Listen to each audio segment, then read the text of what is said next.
The first time I stood in the middle of the Marrakesh Medina, I'll admit I was overwhelmed. The noise, the motorbikes, the sheer chaos of it. I remember wondering how anyone could call this place restful. Then someone opened a door. It seemed like an ordinary, albeit ornate door in an ordinary wall. Nothing about it suggested what was behind it. And behind it was a courtyard, a fountain, orange trees, silence. The city I'd been fighting through for an hour was suddenly a distant murmur on the far side of a wall, and I understood something about Morocco that I've never forgotten. This is a country you experience through thresholds. The best of it is always just on the other side of a door that doesn't look like anything. That courtyard house is called a riad, and on this trip we don't just visit them, we live in them, including 4 nights in Marrakesh in a collection of restored heritage houses, some of them 2 centuries old, that mirror the one I remember almost exactly. I'm Gordon Dreger, founder of Wheel and Anchor. This is Morocco, and this is how we do Morocco. 15 days in a great loop. We land in Casablanca on the Atlantic and head north to Chefchaouen, the blue town in the Rif Mountains, for 2 nights. Then south to Fez, 3 nights in the oldest of the imperial cities. From Fez, we cross the Middle Atlas and keep going until the road runs out at Merzouga, where we sleep 2 nights in a camp at the edge of the Sahara. From the desert, we follow the Draa Valley to Tamnugault, staying 2 nights in restored Kasbah country. And then over the High Atlas, the big one, down into Marrakesh, where those 4 riad nights are waiting. Cities, mountains, desert, valley, and city again. By the end, you'll have crossed the Atlas Range twice and felt how much country fits inside one border. Morocco keeps its memory in its hands. You see it first in Chefchaouen, where the town has been painting itself blue for generations. Every wall, every stair, renewed by hand year after year.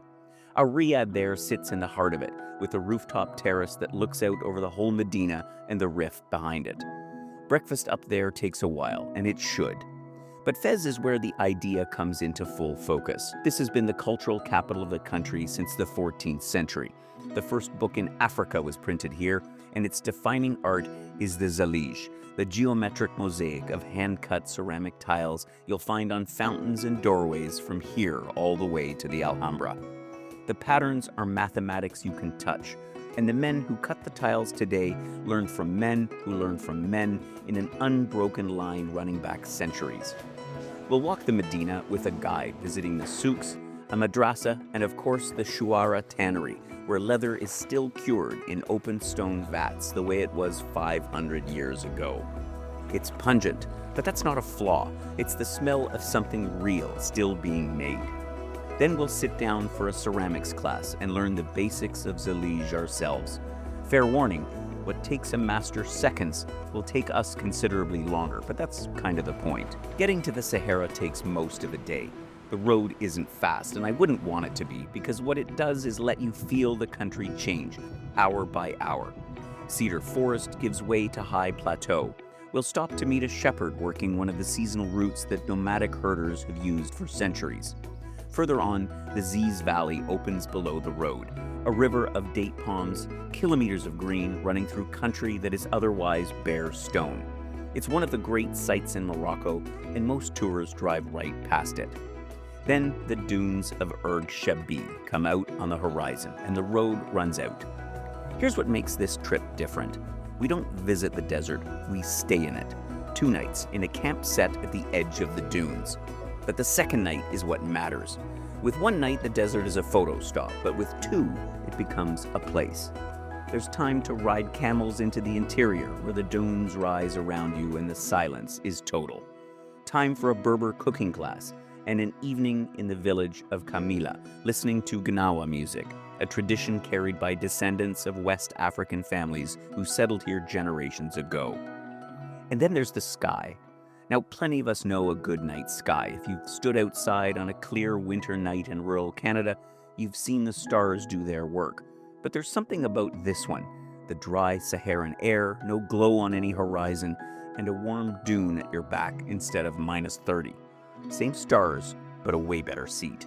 The road out of the desert follows the Draa Valley, the old caravan route that once connected Marrakesh to Timbuktu. And yes, Timbuktu is actually a real place.